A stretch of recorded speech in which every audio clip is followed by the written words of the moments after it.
ఈ కేసులో కేటీఆర్ను అరెస్టు చేయలేం సార్. రేవంత్కు ఏసీబీ సీక్రెట్ రిపోర్ట్. హైదరాబాద్ కోసమే ఫార్ములా ఈ రేస్ అన్న కేటీఆర్ తన వాదనను బలంగా వినిపించిన వైనం. ఆయన వాదనలలో నిజముందని ఏసీబీ రహస్య నివేదిక. కేటీఆర్ నేరాన్ని రుజువు చేసేలా ఏమీ లేవని స్పష్టం. అరెస్టు సాధ్యం కాదని తేల్చి చెప్పినటువంటి అధికారులు.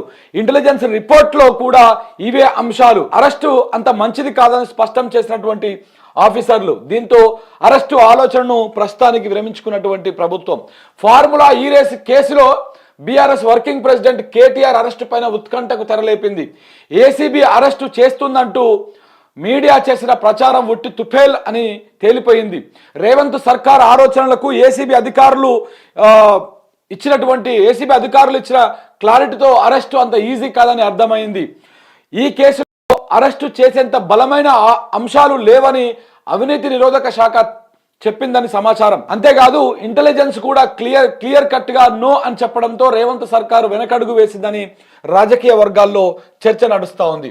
కేటీఆర్ను ఎట్టి పరిస్థితుల్లో అరెస్టు చేయాలి అనేటువంటి అంశం మీద రేవంత్ రెడ్డి కాసుకొని కూర్చున్నాడు. దానికోసమే ఈ ఫార్ములా ఈ రేస్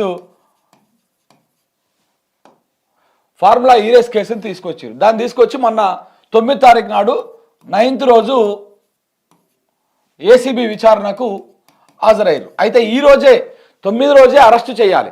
9 రోజే కేటీఆర్ని అరెస్ట్ చేయాలి. వీళ్ళ ప్లానింగ్ ప్రకారం అరెస్టు చేయాలి. ఆయన్ని ఆ రోజే కటకటాల వెనక్కి పంపించాలన్నటువంటి ప్రయత్నం చేశారు. కానీ ఆ రోజు మొత్తం విచారణలో దాదాపు ఎన్ని గంటలు అటు ఇటుగా ఒక 6:30-7 గంటల విచారణలో ఏ అంశమైనా సరే ఎక్కడైనా దొరుకుతుందేమో, పలానా ఏదైనా అంశం దొరుకుతుందేమో, ఆ అంశం ప్రకారం పట్టుకొని కేసుని ముందు తీసుకుపోదాము, అలాగే ఈయనను అరెస్ట్ చేద్దామన్నటువంటి ప్రయత్నం చేశారంట. కానీ కుదరలేదు. అయితే అంతకుముందే అరవింద్ కుమారు ఈయనను విచారించారు. అరవింద్ కుమార్ను కూడా విచారించింది ఏసీబీ.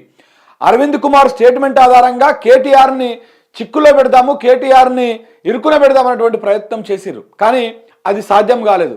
అరవింద్ కుమారు ఇచ్చినటువంటి స్టేట్మెంటు, ఇటు కేటీఆర్ ఇచ్చినటువంటి స్టేట్మెంటు అన్నీ కూడా సరిపోలుతా ఉన్నాయన్నమాట. అంటే ఎక్కడ కూడా అబద్ధం చెప్పడము, తప్పించుకున్నటువంటి ప్రయత్నం చేయడము, ఇట్లాంటివి ఏవి కూడా చేస్తున్నట్టుగా కనిపించలేదు అందులో. సో కాబట్టి ఏసీబీ అధికారులు ఏం అడిగిరో అన్నింటికీ అన్ని సమాధానం చెప్పుకుంటూ వచ్చారు. కావాలంటే చూడండి మీరు, నిన్న మొన్నటి పేపర్లలో కూడా ఎక్కడ కూడా కేటీఆర్ అరెస్టు మీద కానీ ఆ విచారణ మీద కానీ బాగా లోతుగా విశ్లేషణలు రాయలేదు పత్రికలు. ఒకవేళ ఆంధ్రజ్యోతి అనేటువంటి పత్రిక ఉంది. ఈ పత్రిక కనుక కేటీఆర్ని అరెస్ట్ చేసే ఉద్దేశమే ఉండుంటే ఈ పత్రిక చాలా క్లియర్గా ఇంకా ఏదో పక్కన పోయి మైక్ పెట్టి విన్నట్టుగా రకరకాల వార్తలు రాస్తూ ఉంటుండే, వడ్డీ వారుస్తూ ఉంటుండే. కానీ ప్రభుత్వం ఆ ఆలోచన విరమించుకుంది.